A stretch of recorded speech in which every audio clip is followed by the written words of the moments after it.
बाबा बाबा कैसे चालू करे बाबा कैसे चालू करे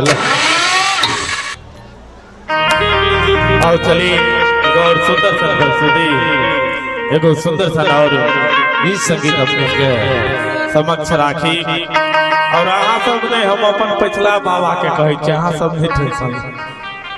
नहीं ई बाबा सब ठीक छथिन हमर बाबा कतो हेरा गेला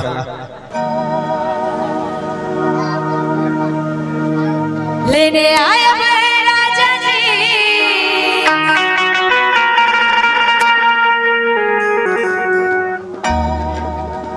यो लेने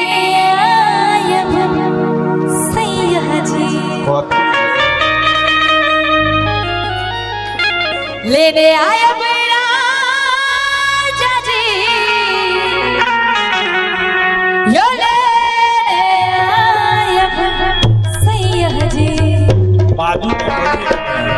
और अमित जी और कहे छथिन भौजी सब छथिन से भैया सब के कहे छथिन ये हबैरा हीरा जरतिया लेने राजा जी ये हबैरा हीरा जरतिया लेने आया राजा जी लेने आया सैया जी यो लेने आया राजा जी लेने आया सैया जी यो लेने आया राजा जी सानिया हमें लेने आया राजा जी सानिया मेरे जावाला नचिया लेने आया सैया जी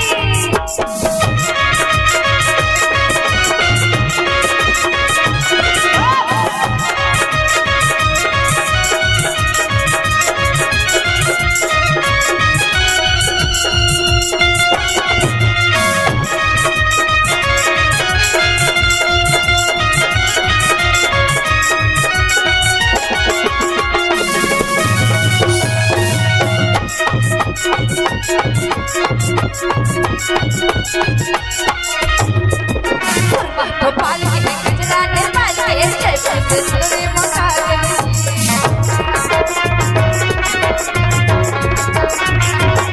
पाल के गजरा ने पाल के जय से सुरे मका पाल के गजरा ने पाल के जय से सुरे मका लेने आया सैया जी लेने आया बालम जी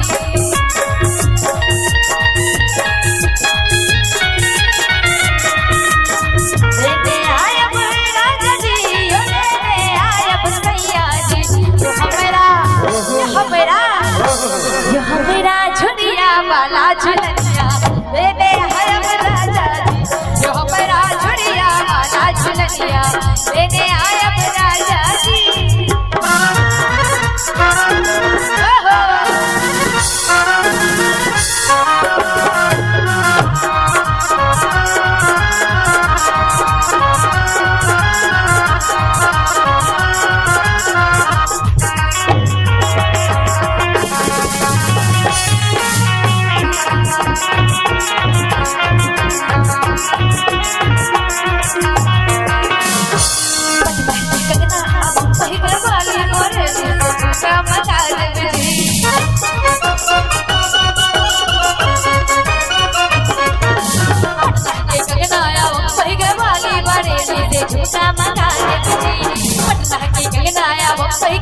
झुमका मगा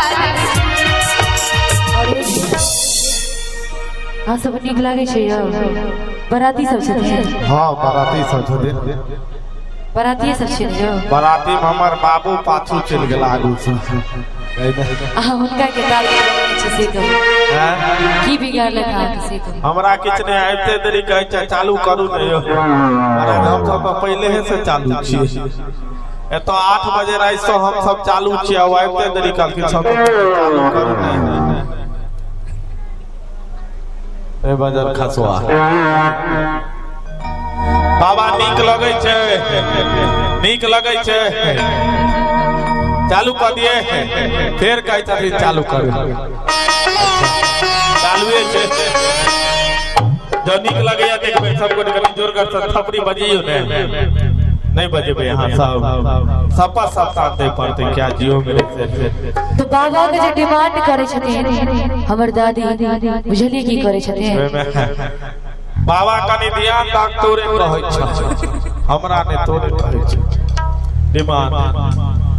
डिमांड जे करे छ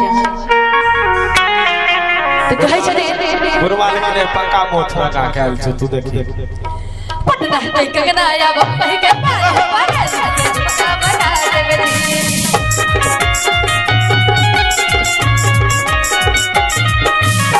बम्बई के बाली तारे नीचे झुका बगा देबे रे आया बरसैया जी गले रे आया राजा जी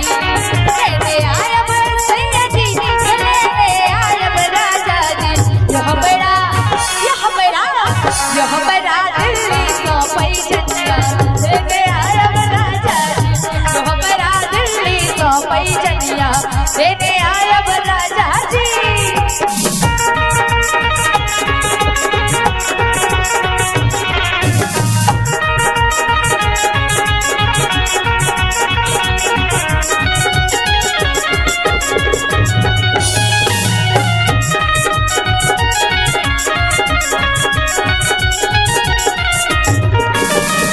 कर भगा चूड़ी खगरिया पुनिया समिति मगा देवी कर भगाया चूड़ी खगरिया पुनिया समिति मगा देवी कर भगाया चूड़ी खगरिया पुनिया समिति मगा देवी लेने आया बरसैया जी गले ले आया पिया जी लेने आया बरसैया जी गले ले आया राजा जी सुहाग का मिथिला सोनी सनिया लेने आया राजा जी सुहाग का मिथिला सोनी सनिया लेने आया राजा जी यो बड़ा हीरा जरनिया लेने आया राजा जी यो बड़ा हीरा जरनिया लेने आया राजा जी यो बड़ा हीरा जरनिया यो लेने आया राजा जी चालू करबा जो नीक लागल वे दे फिर सबको निकली जोर कर थपड़ी बजइयो ने बहुत बहुत धन्यवाद एगो जे नथिया देलियो तै पहन के तो तू जिला के जिला एक लगबै छ दोसरो हम पहन करी